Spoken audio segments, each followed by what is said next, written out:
Hi, it's Kim coming to you today with a 12 by 12 layout process video for a scrapbooking layout using the new 49 and Market collection, Viken. This is a beautiful collection of teals and purple with a touch of lime green. Absolutely gorgeous. So I'm scrapbooking this 6 by 6 photograph of my friends and I having lunch at a castle that is local to me when we were on a trip away to a scrapbooking weekend. So I'm actually backing the photo with some packaging from the Viken ephemera bits. It is a gorgeous packaging and there is no way that I could resist using it. And it was the perfect width for this photo. So I simply tore the bottom edge, stuck the photo on and trimmed it to size.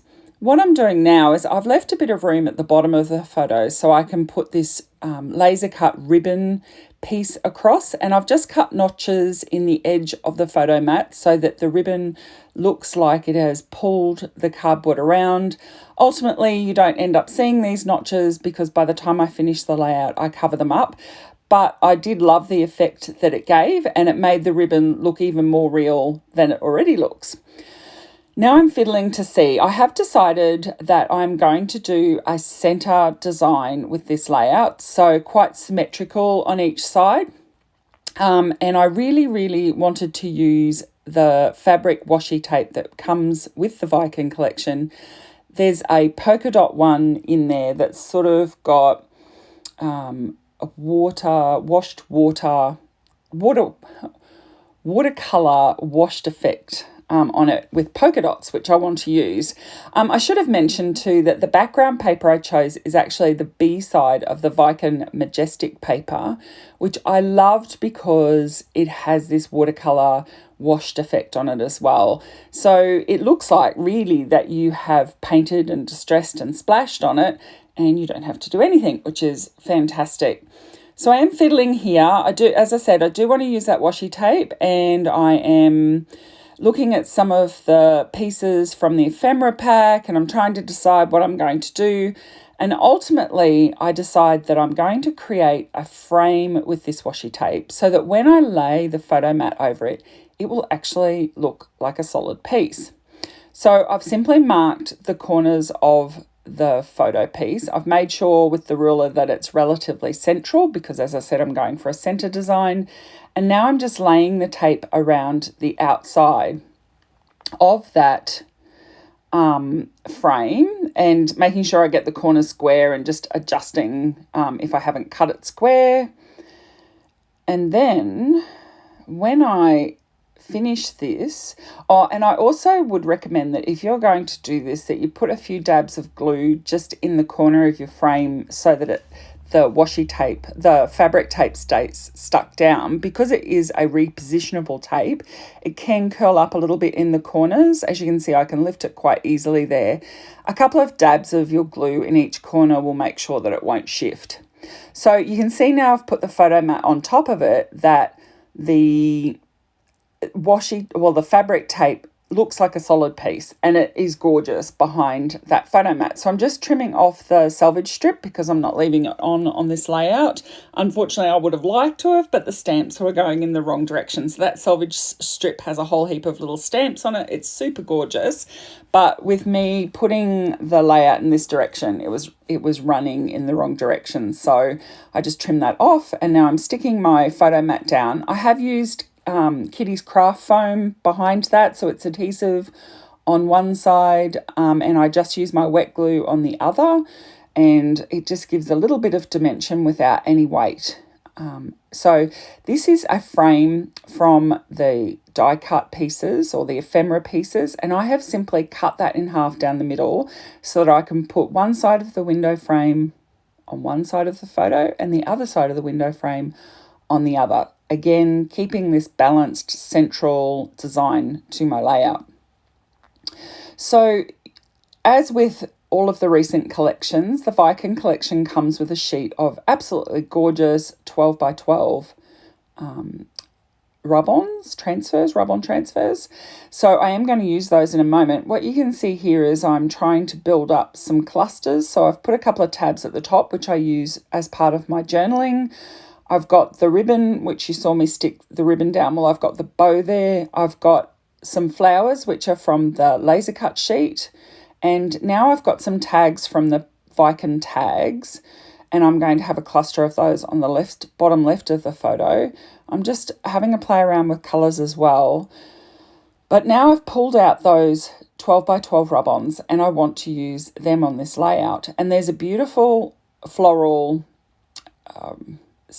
longer, slightly narrower section, which is quite symmetrical. And what I want to do is I'm going to cut that in half, and I'm going to lay out the bottom section of that rub-on below the bottom of the photo and the top section of that rub-on above the top of the photo. And so it's going to look like it's coming out from the top and bottom. The rub-on transfer works perfectly over the fabric tape, no problems at all. I did use my tool to rub this rub-on on simply because I wanted it to tuck up under the bottom of the photo mat, and because I'd already stuck it down, it was a little bit awkward.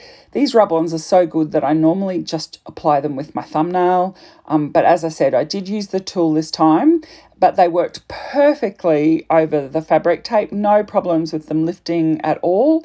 And I just stuck those down, and they just add that extra dimension over the over the fabric tape, and join it into the background, or blur it into the background paper, which the rub-on has a whole heap of splashes of what looks like splashes of sprays or watercolour paint, and so does the background paper, so it just works together beautifully. And now I'm just going to fiddle around with a giant pile of beautiful ephemera pieces and tags and work out exactly what will go perfectly at the bottom of these layouts. Now here I am going to stray a bit from the purely symmetrical approach I've taken so far, or mirrored approach on both sides of the layout, but you'll see that I'm going to create two clusters which will have similar weight to them. So I'm still keeping with that idea of the symmetrical or central style of this layout. So on the left-hand side, I'm currently fiddling with the tags. So Viken has a pack of tags with it, and I'm trying to find the perfect ones, because at the moment you can see it's quite blue, but I'm just trying to find the right tags to get a touch of the purple, some of the limey green, and some of that tealy aqua blue to get the perfect mix of colour there. And I've got today and a time to remember tags which will also go there, which are from the ephemera. So I also have another piece from the ephemera pack across the middle of the photos, because there's a gap there which is perfect to put a word phrase, and I finally settle on enjoy life. We were enjoying life. The cake at this restaurant we were at was very, very good.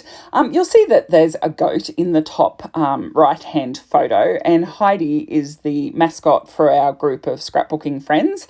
So Heidi was also enjoying some cake at the restaurant, which was quite fun. So just layering those tags up, trying to finally settle on the right combination, and then I will stick everything down, and which I think should be coming very shortly. So there's my A Time to Remember, which I think is perfect. There's lots and lots of word phrases in the laser cuts and the ephemera pack, which are just perfect for adding words to layouts. I happen to absolutely love including words on my layouts, and so I love those little phrases. I think that they really add that special extra touch to your layout. So just going through the final pieces in the ephemera pack to make sure there's nothing else that I would like to include. And you can see I'm putting the little tabs back up at the top. And now I'm going to glue everything down. I have sped this up so you don't have to watch me do everything too slowly. I'm putting some kitty craft foam in between some of the pieces in order to add some extra dimension. If you don't want dimension in your scrapbooking layouts, you can simply stick this down as one solid layout. As you can see, there is no dimensional flowers in this layout, and so if you didn't add foam or foam tape or chipboard offcuts or anything to give dimension, this layout would lay very flat in your album. So the tabs go at the top. As I say, I use those for journaling. And I'm also going to use one of the tickets that is on the right-hand side as part of my journaling.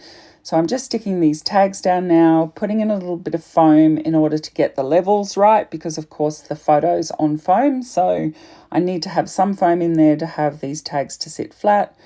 And I'm going to stick my ephemera tag and ephemera word strip down as well.